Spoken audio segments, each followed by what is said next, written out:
Hello and welcome to the fourth episode of Convict Leasing and Labor Project's History Exposed webinar series. My name is Gabe. I graduated from Rice University this past May, and I've been working with the Texas Criminal Justice Coalition and Convict Leasing and Labor Project for a little over a year now. Hello, my name is Olivia. I graduated from Rice University in 2018, and I'm currently a Rice MBA candidate at the Jones Business School.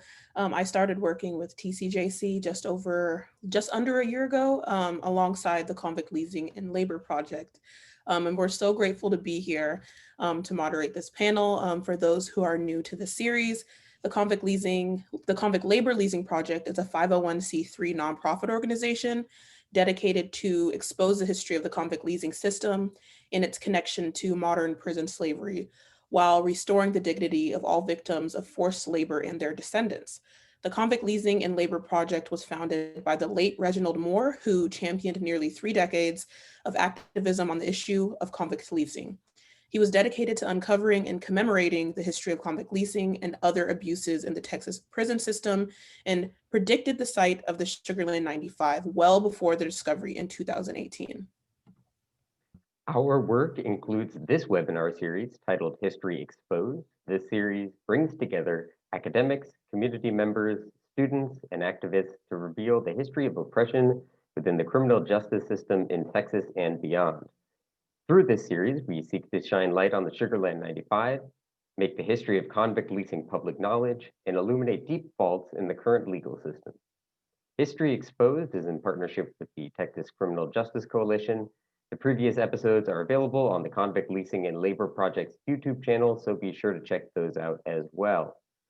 There will be a question and answer portion towards the end of this presentation, so if you have any questions anytime during the presentation, please place those in the chat located in the bottom right of your screen. So, according to the ACLU, the US makes up about 5% of the global population, but nearly 25% of the world's prison population. As of 2015, there are over 2.3 million people who are incarcerated, a whopping 700% increase from the 1970s. 1 out of every 3 Black boys born today are expected to be incarcerated during his life, as can 1 of every 6 Latino boys compared to 1 of every 17 white boys. Why is the US criminal justice system out of step with the rest of the world? What are the historical forces that have shaped today's deeply punitive and racialized institution? And does convict leasing, which is a unique penal system in the postbellum South where prison labor was leased for private profit, have anything to do with contemporary mass incarceration? Join the Texas Criminal Justice Coalition and the Convict Leasing and Labor Project as we reveal the history of oppression within the criminal justice system in Texas and beyond. So our guest today is Dr. Alex Liechtenstein. Dr. Liechtenstein is a professor of history at Indiana University, where he teaches US and South African history, as well as an editor for the American Historical Review. His work centers on the intersection of labor history and the struggle for racial justice in societies shaped by white supremacy in the US and South Africa. Additionally, he has authored several works about race relations in the US, early civil rights struggles such as Marked, Unmarked, Remembered, A Geography of American Memory, and Twice the Work of Free Labor. Today, Dr. Liechtenstein will be discussing the lasting impressions that convict leasing left on our criminal system. So please join me in welcoming Dr. Alex Liechtenstein. Thank you. Clap, clap, clap, clap. Hi, Gabe, Olivia. It's great to join you. Great to join History Exposed. I'm a big fan of the Convict Leasing and Labor Project, and Texas Criminal Justice Coalition seems to be doing exciting work. And I also used to teach at Rice University, so I'm thrilled to see Rice students, current and former, engaged in this really crucial issue today. Thank you for being here. We're so grateful to share space with you. Yes, thank you so much, Dr. Liechtenstein. I just want to start things off with the first question being, just what led you to work on this sort of lesser known history of convict leasing and write your book, Twice the Work of Free Labor? Well, it's a good question. I mean, it was a long time ago. It began as my PhD dissertation in the 1980s. And so then it was lesser known. Now it is not lesser known. But yeah, when I started writing about it, I was interested in really the history of African American workers in what was called the New South. That is the South that emerged from the ashes of the Civil War in the 1860s and the 1870s. And as I started digging into the history of that period, I just kept stumbling across the fact that there seemed to be an awful lot of convict workers in kind of key sectors of the economy. A lot of the things that one read at the time, to the degree it was mentioned at all about the convict lease, saw it as kind of an extension of slavery and part of plantation agriculture. But my goal as I began to do my research was to say, no, in fact, it would be better to understand convict leasing rather than as some kind of holdover of slavery and plantation agriculture, actually a place where racism, labor exploitation, and kind of the rebuilding and modernization of the New South coincided and came together, so that the 60 years following the Civil War, I argued at the time anyway, forced Black labor through the criminal justice system was actually quite instrumental in the rebuilding of the New South. And so that was kind of my discovery, such as it was, and my argument at the time. Subsequently, lots and lots of people have dug into this, and I think my interpretation still stands, but now it's well known, and I guess I feel like, some gratification that I at least paved the way for people to pay more attention to this phenomenon.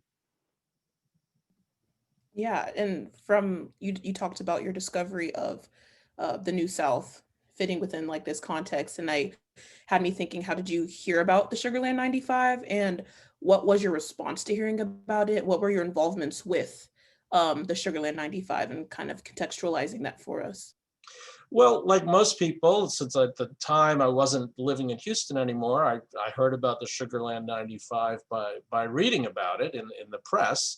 And I was horrified, of course, but not particularly surprised. I'd certainly heard about the fact that there had been convict leasing out in that corner of Fort Bend County when I was living in Harris County. But then, although horrified, I was also excited to see that there was a community coalition led by Mr. Reginald Moore, really an exciting and important personality who I got a chance to meet at a symposium at Rice University in 2019, I believe it was. So I was really excited that there was a community effort to not only, make this visible as part of the past, but really to organize around it as an issue.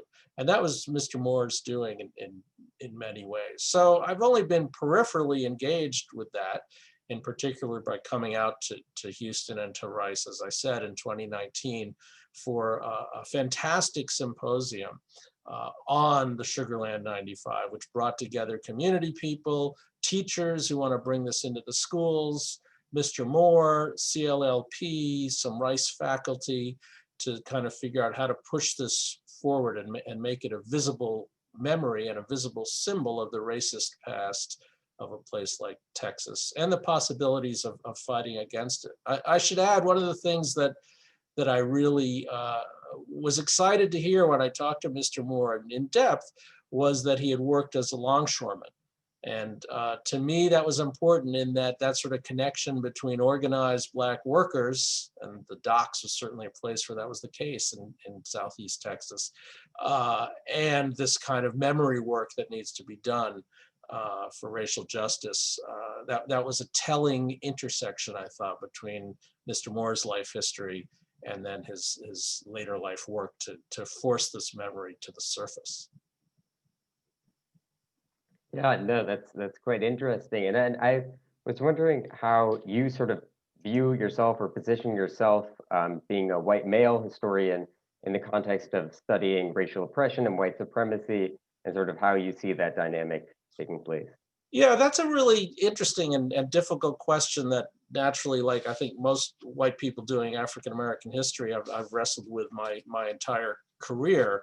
So, and you gave me the questions in advance, so I tried to think about that a bit. Now, I mean, certainly, you know, one wants to tread carefully, but I've always argued to my students, for instance, that, you know, the history of racism and African-American resistance to racism is not just Black history. It really is a central part of American history and has to be made so. I'm just thinking about the content. On the one hand, you know, writing about the history of criminal justice, especially in the South, I think, but nationally as well, and understanding how deeply imprinted it has been in this country by race and racism. But that doesn't mean it only affects Black people. In other words, there are plenty of white people in the criminal justice system. And the fact that the American criminal justice system is uniquely punitive, both in terms of its scale and scope, at least in the developed world, has a lot to do with racism. But that doesn't mean that only Black people become victims of it, right? So I see the history of criminal justice a bit like the history of sharecropping, a system designed to exploit Black people after the Civil War, but one that ended up catching poor whites up in its tentacles. And or the anemic welfare state in the United States and the lack of national health care. These things, I believe anyway, as a historian, are driven by the history of racism. And yet, of course, they have a tremendous impact on all individuals, white and Black, particularly in underserved and poor communities. So that's in terms of the content. I see thinking about and talking about and researching African American history is not kind of something set aside from the rest of American history. Now, as a white person teaching Black history, obviously I have to be sensitive to and aware of the fact that, you know, my view is limited by my personal experience. On the other hand, I've always found that, you know, on the one hand, it's important for our Black colleagues and students to know that they have some white allies. We may be flawed, we may stick our foot in it sometimes, but we're trying to be allies. And just as importantly, that white students and white colleagues need to understand that not all white people are, you know, willing to tolerate racism and refuse to turn a blind eye to its past. So, you know, that's where I see it. Yeah, I love that. I really appreciate that response and your work. And so pivoting a little bit, thank you. Pivoting a little bit, based on your scholarship, how might we understand the relationship between historical events such as convict leasing and labor alongside contemporary mass incarceration?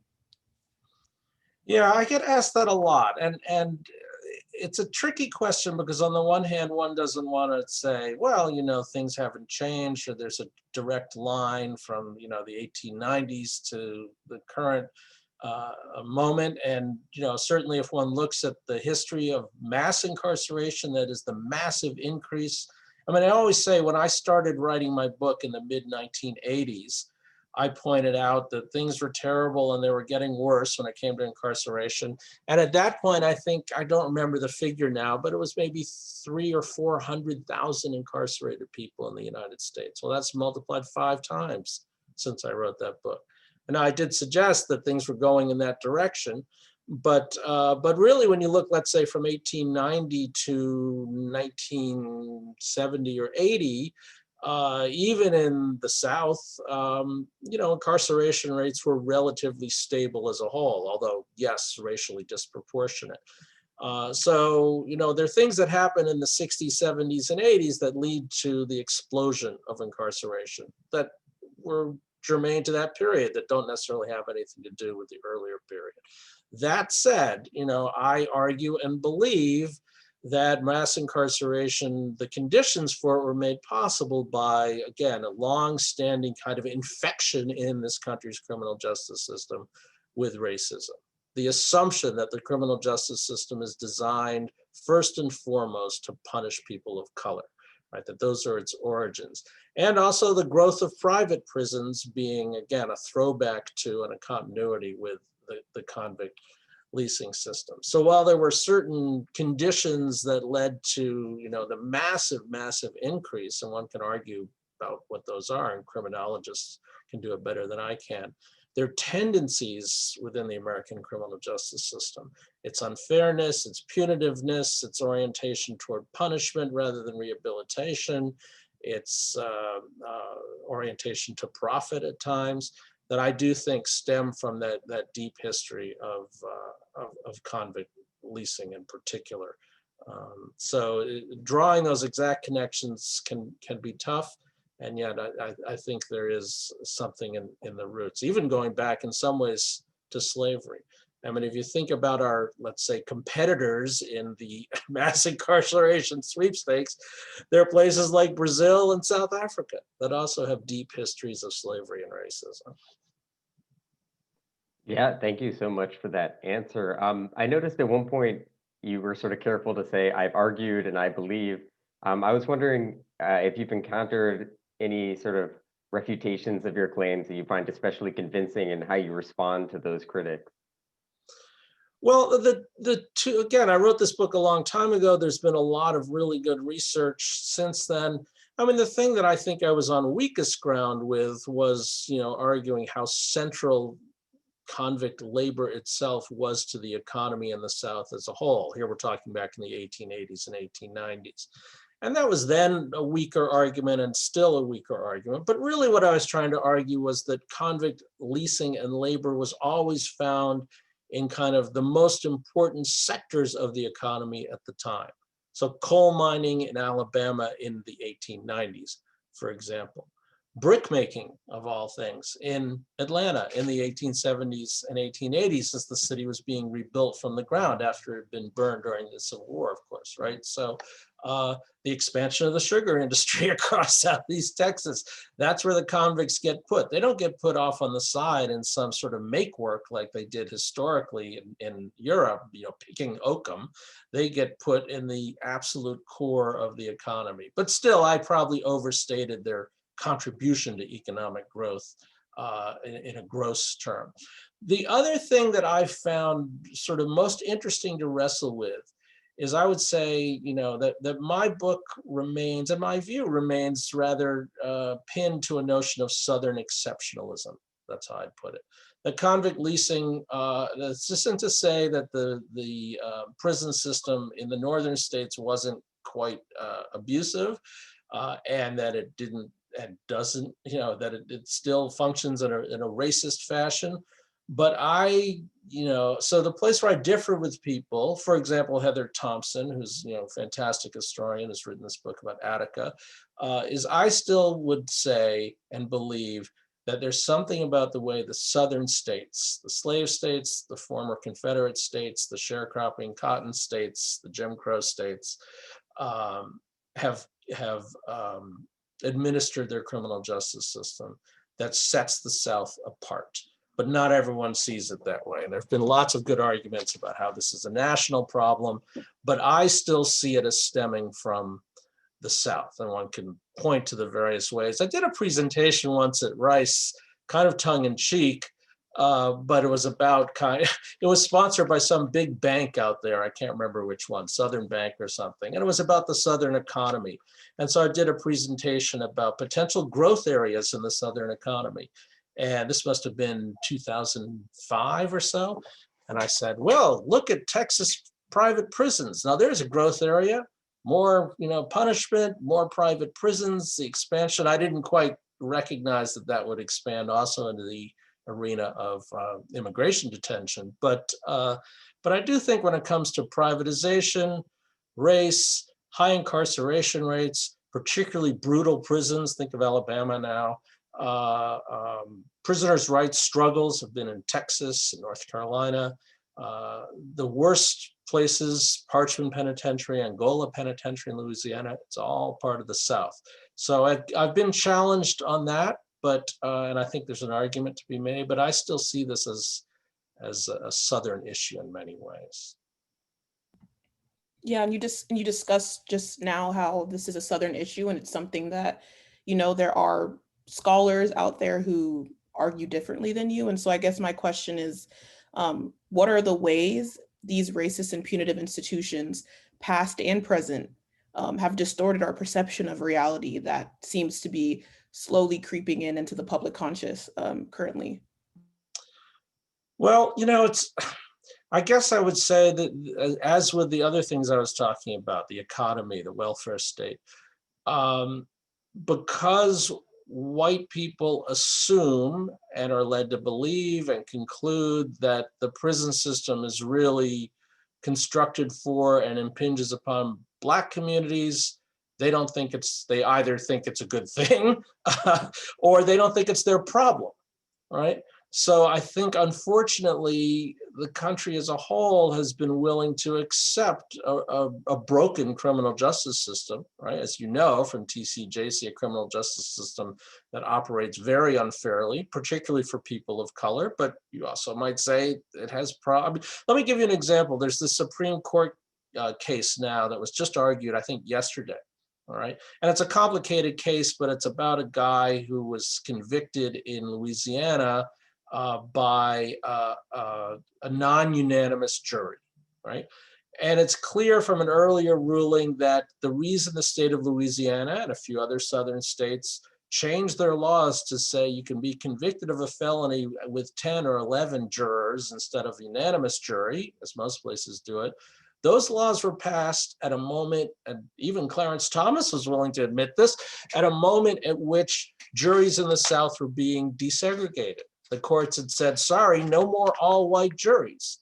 And so Louisiana and other states said, okay, no problem, we'll allow 1 or 2 Blacks on our juries, but we'll also take a conviction if the 10 white folks convict a Black person. That's the origins of it. So now there's a new case before the court about whether the overturning of that is retroactive or not. Right. It's an interesting case. But the point being that, even though this system of non-unanimous juries was set up in a way that was designed to convict Black people, essentially, and driven by racism, nevertheless, it means that people in Louisiana could be convicted with non-unanimous jury, white people too, right?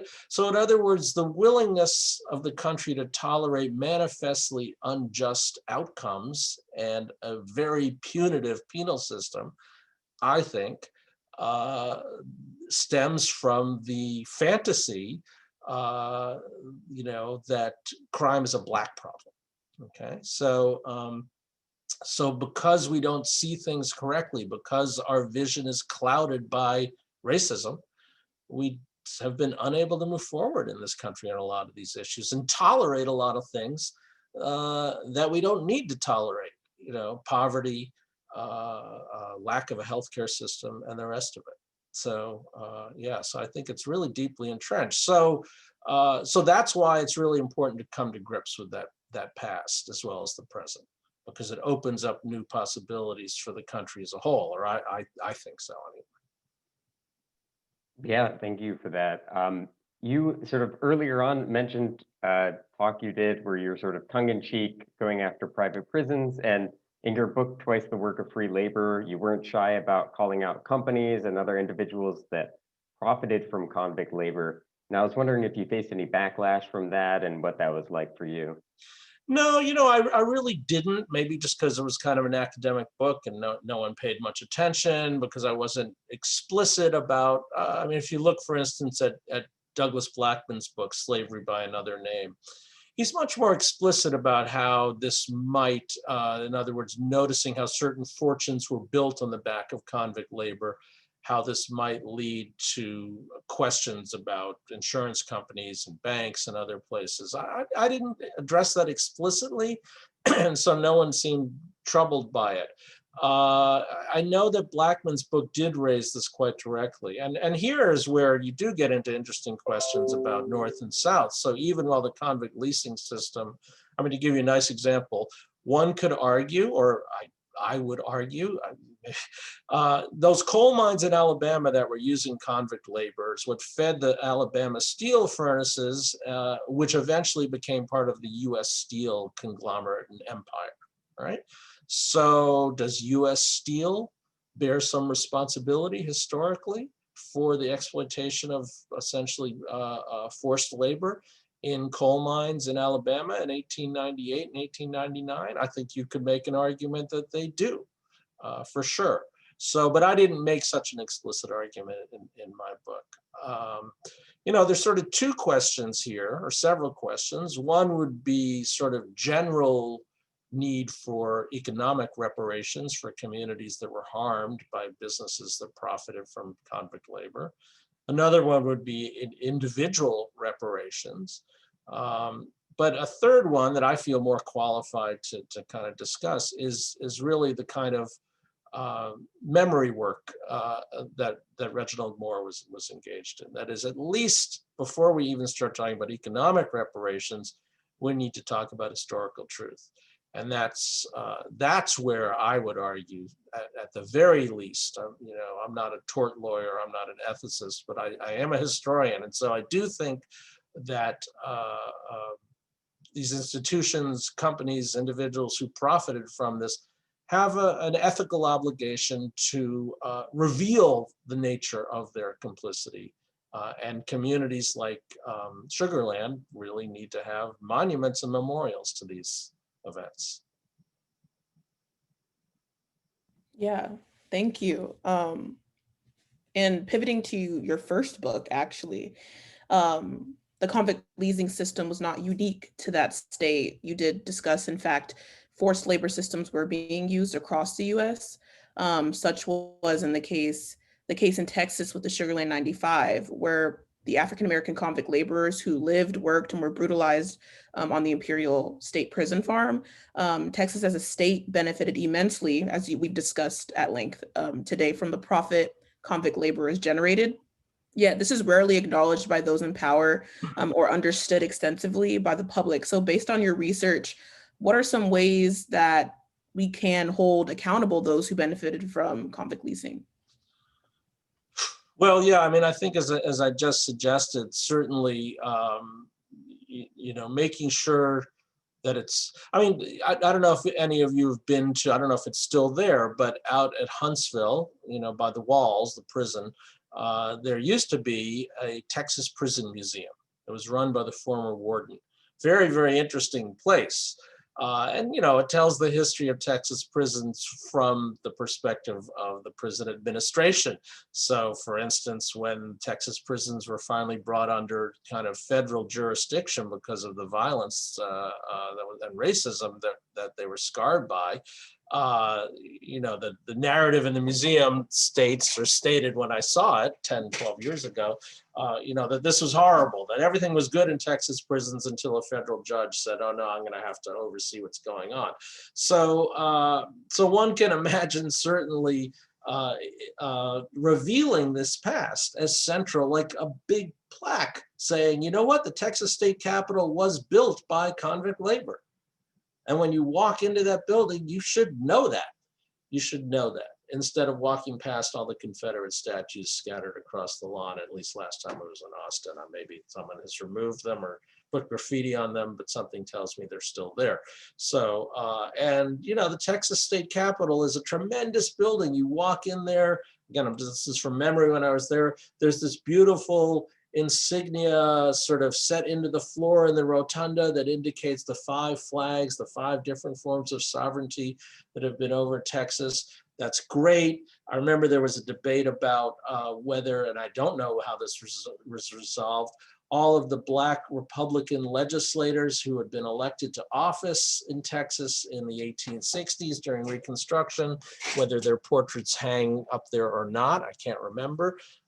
But we also should know that the building, the physical building itself, was built by prison labor. That's something that anyone walking into that building should be reminded of. Now, maybe people will say, well, that's just great. I'm so glad that, you know, they had the prisoners doing something useful. So then you need to contextualize that kind of history. So, but I do think that, again, the first step is to make this a visible and recognizable part of our past, which it absolutely is, warts and all, because how else can we move forward to think about what's wrong with the system now, unless we're willing to admit that it was built on injustice in the first place. Yeah, that's great. And it sort of brings me to a quote from a book or a collection you curated with your brother that is titled Marked, Unmarked, Remembered. And in it, you wrote that some sites become the meeting point for active rituals of organized memory, attempts to refuse the national bad habit of amnesia when it comes to the more unsavory aspects of history in the United States. And you just sort of mentioned, you said, how can we move forward if we don't recognize these historical aspects, warts and all? And I was wondering why you thought it's so difficult for individuals now to face up to that violent reality, or at least some aspects of that violent reality of the American history.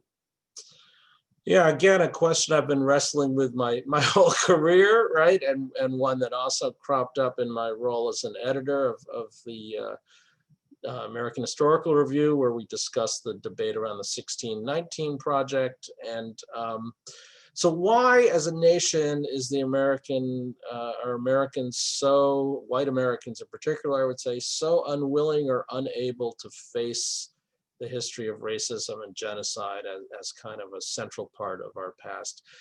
I mean, no one wants to own up to historical mistakes, so that's a rather blunt way. But I do think that the reason is because it would require change, right? I mean, once these Confederate statues are taken down, then we have to think about the past differently. And that means we have to honor different historical figures and different aspects of our past.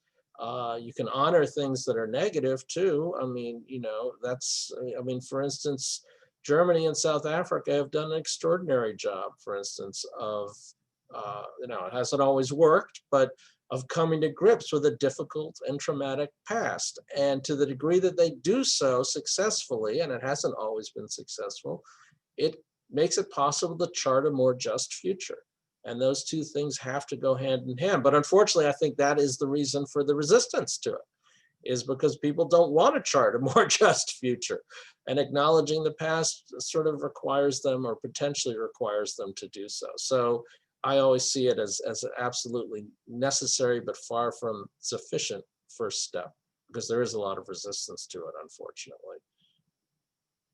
Yeah, there is a lot of resistance, and you just talked about how we need to acknowledge the past, and specifically within the context of convict leasing and labor. Why do you, if you had to give someone a reason, maybe a white American who is not so open to change, why is it relevant to learn about this history, but more specifically learn about and remember convict leasing, and specifically the convict leasing and labor system today? Whew, boy, in a way, it's a tough question. It's so hard to get people to, we say till we're blue in the face that, you know what, there's just something askew with America's criminal justice system. We live in a system that just is out of whack with the rest of the world. And why is that? And it's very hard to get people to acknowledge that unless they themselves or a community they live in have been affected by it. So,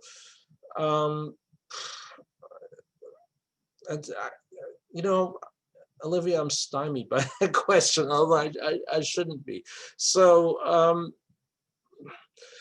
well, I mean, to think about it more positively, ironically, however, I think that that criminal justice reform right now is probably one of the only social issues in which you have at least a tentative meeting of the minds of the right and the left in this country, for different reasons, I suspect.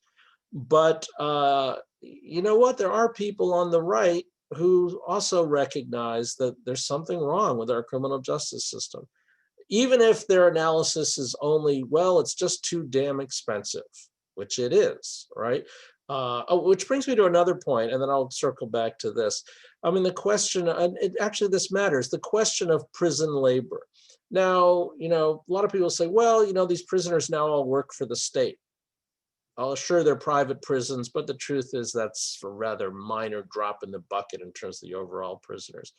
But that sort of negates the fact that prisons themselves are run on the cheap because they depend so heavily on prisoners' labor to run them at all levels.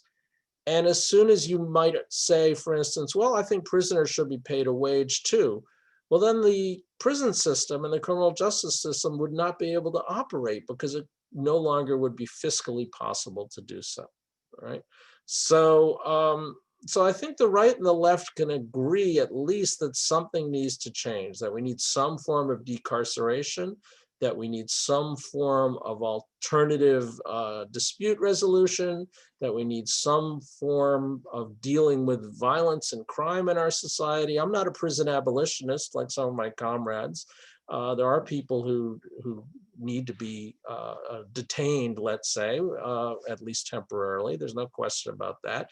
But to move sort of the discussion forward, to bring the right and the left together, because whether we like it or not, the left is not going to be able to achieve prison abolition or even major decarceration without a political consensus. So again, I think seeing the roots of the criminal justice system as deeply unjust. I don't think anyone can see the history of a place like Parchman Penitentiary or a convict coal mine or Sugarland and say, yeah, that was a good idea. I mean, that I hope not. So if we see how brutal and unjust the system's roots are, maybe we can begin to talk collectively about how to solve what, after all, is a giant looming social problem for the country as a whole, and a fiscal problem. I mean, you and I might want to say this is really a question of racial justice, and it most certainly is. But if right-wing evangelicals want to join on board with this, more power to them. And if fiscal conservatives want to say, yeah, you're right, this is sinking the state budget here to be spending so much on locking people up. That's just dumb. Well, let's get together with those people. Yeah, thank you for that. Something that has been sort of staying in my mind from what you said earlier about this issue of Americans tolerating injustice in general because of this sort of misconception that crime is only a Black issue.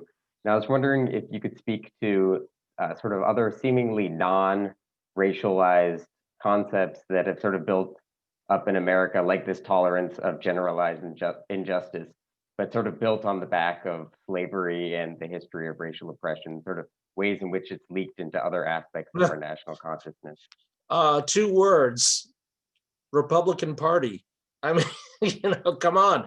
I mean, the very fact that the last 4 years of politics have been driven by people cheering on things that demonstrably are killing them, white people cheering on things that demonstrably are killing them, because they're afraid that there'll be a Black-brown majority governing the country.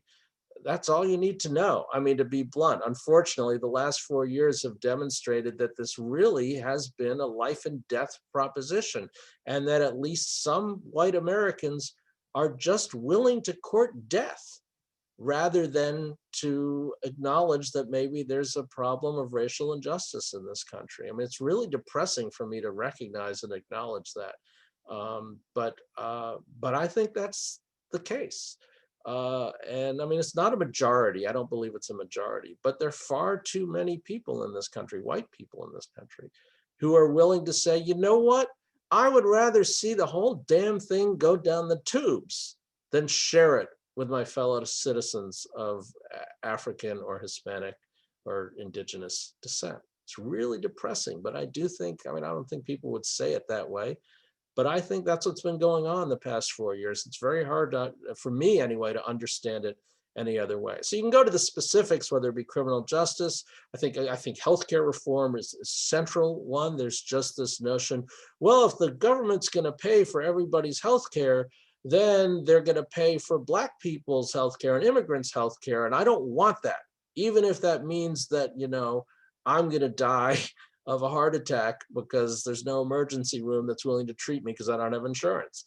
I mean, that's what we're talking about. So, so that's a major thing we have to overcome. And I'm not sure how to do it, unfortunately, although I guess the recent election is cause for some hope, at least. For sure. I would agree with that. We're going to pivot a little bit to audience questions, because we do have a couple questions that the audience has. And the first one is from an audience member who asked, they wanted to know about how you use the concept of free labor. Yeah, good. Is it free as in unpaid or free as in unchained or unbound, or do you use both meanings and their ambiguities? This audience member said they've always get confused on what free That's really actually means. really good, because you know what, my students ask me that all the time, particularly when I'm teaching the period before the Civil War, where you sort of have a country divided between what was called slave labor and free labor. So the simplest way to understand this, at least for me, as someone who also teaches labor history, but historians in general would say, when we use the term free labor, we are talking about the worker who is free to take his or her labor wherever he or she wants, right? To work for this person or that person, to not work for a couple days a week if they're able to earn enough to live the rest of the week, to change jobs when they want. That's free labor, right? So don't confuse it with what I think this questioner is confusing it with, the notion of just always think of it from the point of view of the person who works and not the employer. But you're right, the employer, of course, is always looking for, quote unquote, labor they do not have to pay, free labor. But when I use the term, and when historians use the term, and when individuals used the term, let's say in the 1830s, it was a notion that the worker should be free. Now, that runs a whole gradation. I think it's worth pointing out. Slaves or convicts are not free labor. They are not free to work for whom they want, when they want. But the rest of us who are technically free labor are not always 100% free either. To give you one huge example, actually, I think this is really crucial. I think that one of the reasons for corporate opposition to healthcare reform is that if individuals had healthcare that was attached to them as an individual, as a citizen, as a human being, rather than to their employer, they would have a lot more labor mobility.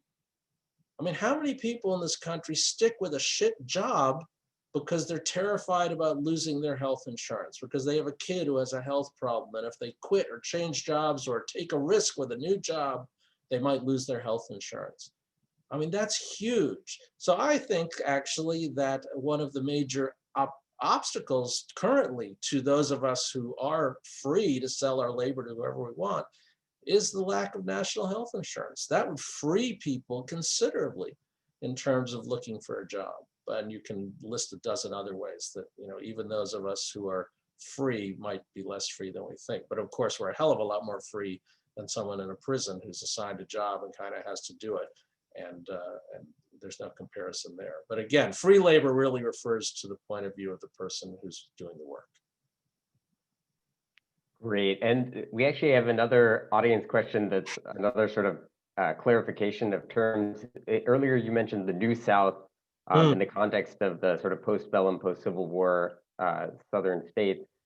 And the question is whether you, in fact, think that is a New South or more of just a continuation of Right, the New South, the same as the Old South. Well, of course, the New South was a self-designation, right, of the region's ruling class, which said, okay, we're putting the past behind us, sort of, and we're going to be new. We're going to be energetic. We're going to have agricultural reform. We don't have slavery. Of course, we're not going to let Black people have their rights, but we're going to have economic development. That's mostly what it meant. So, and a lot of it was rooted in a set of myths about what was really going on in the region. So to some extent, particularly when it came to white supremacy, the New South was the same as the Old South. A lot of continuity there, no question about it. On the other hand, there were, this is a sort of perennial debate in American history and in Southern history, there were things that were quite new, which was the nature of the ruling class, which wasn't just plantation owners, but which shifted to people who owned coal mines and steel mills, for example, although they were happy to use forced labor. Yeah, so and it was new in its orientation to bourgeois development, to capitalism, and the rest of it. So, and of course, we hear all the time about a New South today in a place like Charlotte or Atlanta, and there's something to be said for this, which is shedding the past and developing in a new direction, The New South really, I think, is, you know, Georgia, where black votes helped the Democrats win. That's a New South worth embracing. But every sort of generation of the New South, I think, still has a hard time shaking off some of the past. Although I'm heartened by the last 5 or 6 years. I never thought that the Confederate flags would come down from these state capitals. I didn't think I'd see that in my lifetime. So that's a real New South. But the term New South that historians use, yeah, it applies to that period of, let's say, the 40 or 50 years after 1865. And it's about the region's attempt to redefine itself, but of course, always within the parameters of white supremacy and with white people calling the shots. Thank you. And there's another audience question here that talks about how the Houston Chronicle just published an editorial on the fact that Houston council members have just rejected a bid from TDCJ because the labor used in the bid is remunerated.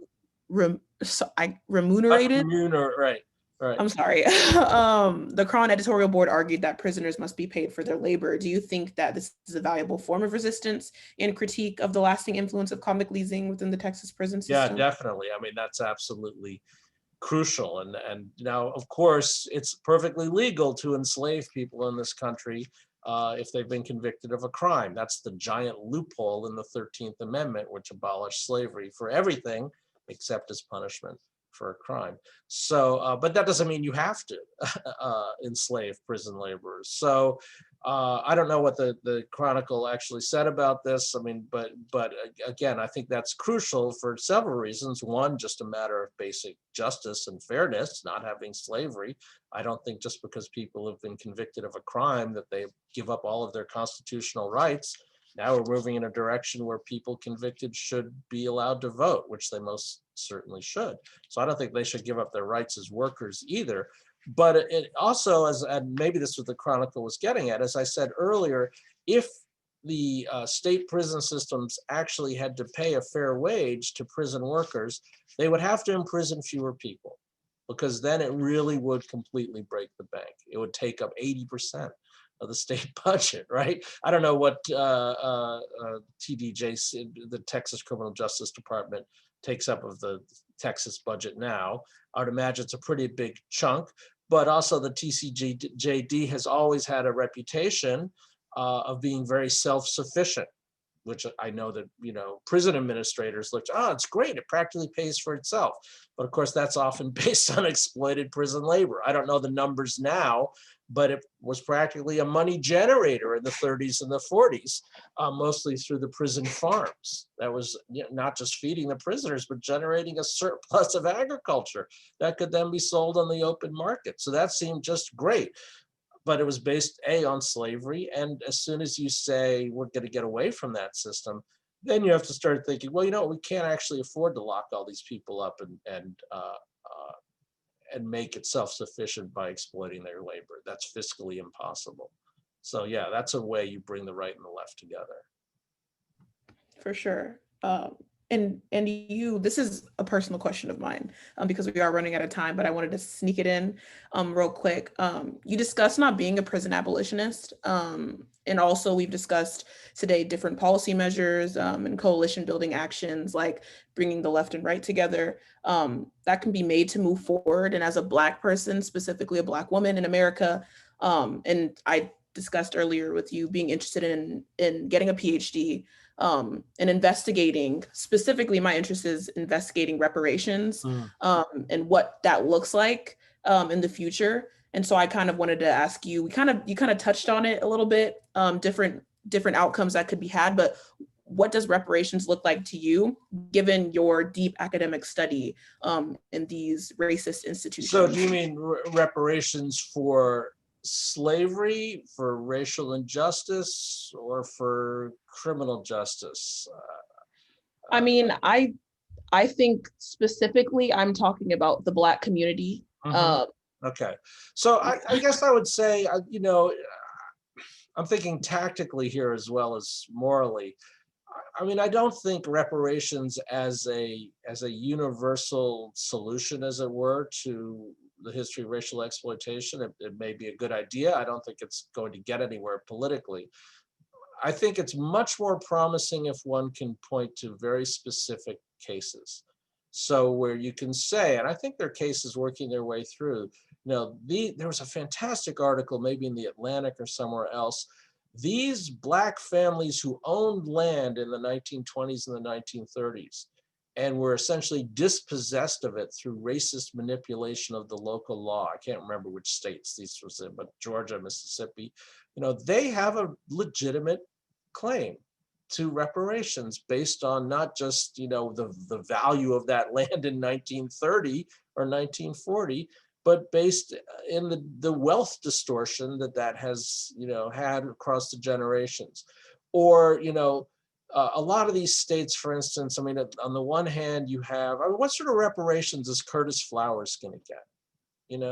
Now, maybe he'll get some money from the state of Mississippi. I hope people know the case I'm talking about. This is the case that was highlighted in the podcast In the Dark. Curtis Flowers convicted 7 times of a crime he never committed, over and over again, sent back to Parchman Penitentiary over the course of, I don't know how many years, 15 years, on death row. I mean, the psychological impact on this guy is you can't put a value on that. But his whole life as a potential earner was taken away. Now, maybe he can sue the state of Mississippi, but a lot of these states now have caps on how much money can be given to people in reparation for unjust convictions. That's outrageous. That's outrageous. I mean, if people's wealth is, as a potential earner and to build a family and to do whatever else they want to do is stolen from them through an unjust conviction, let alone just, this is someone who was convicted of something they didn't even do. Well, clearly, there have to be reparations for that. And reparations isn't just a question of justice in that case. It's a question of saying, you know what? If people like, I can't remember his name, but the guy who was the prosecutor in this county of Mississippi, if they know that they keep trying to convict someone who isn't guilty, that they're going to have to pay a price, a monetary price, then they'll be more cautious. Right? If the state of whatever knows that it's going to cost them, if a police force knows that they're going to be on the hook for millions and millions of dollars and no company's going to insure them if their cops are going around killing and beating up Black people, then they will kill and beat up fewer Black people. So I guess I think reparations is important, but I think it works better when it's specifically targeted. And again, for me as a historian, where I feel qualified to weigh in is we need a reparative past. We need historical markers. We need textbooks. We need an acknowledgement of the racist past. That is a reparation of sorts, and that's all I feel qualified to weigh in on. And then I'll let the lawyers and the activists sort it out after that. I don't know if that's an adequate answer or not, but you also have to work within what's politically possible. I think that is important. Again, I think Reginald Moore was a master at this, at really pressing, for community acknowledgement and letting the chips fall where they may after that. Well, that's a perfect place to close. Thank you all for joining us this morning. We hope you enjoyed the webinar. And again, thank you to Dr. Alex Liechtenstein. If you want to learn more about the Sugar Land 95 and the history and legacy of convict leasing, we invite you to download our report, Convict Leasing in America, Unearthing the Truth of the Sugar Land 95, freely available on CLLPTX.org//report. So thank you, and we will see you all again very soon. And thank you so much, Dr. Thank you both. This was wonderful. CLLP is doing great work. And I suppose one form of reparations might be, funding organizations like CLLP that continue to unearth and force us to face our past. So I appreciate it. Great questions. Thank you all. Thank you. Have a good rest Bye. of your day. Thank you all.